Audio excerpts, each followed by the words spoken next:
How to pick a lock. Only pick your own locks, or you could wind up in a lot of trouble. Locked yourself out of the house?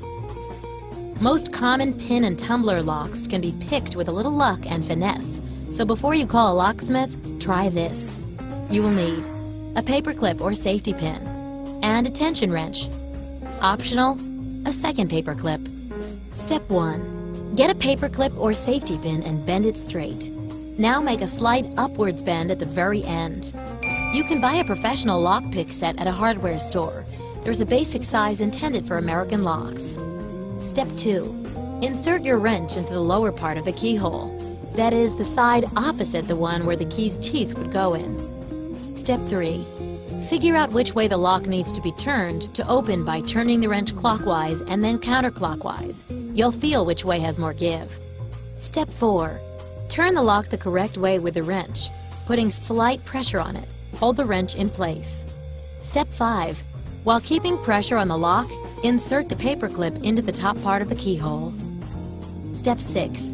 Feel around the keyhole with a paper clip until you locate the pins. If you're picking a common door lock, there will most likely be at least 5 of them in a row. Before you start, many experts suggest raking the lock.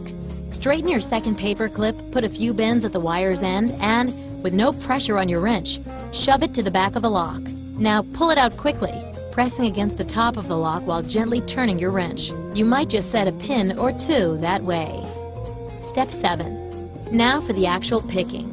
One at a time, push each pin up with a paper clip. Try to feel for the moment when the pin reaches its unlocked position. You should feel a slight give, or even hear a faint click. Start with the pin furthest away from you, then move on to the next.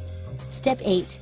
As you go, apply slightly more pressure with the wrench until you have all the pins lifted up. Step 9. Now turn the wrench fully. Voila!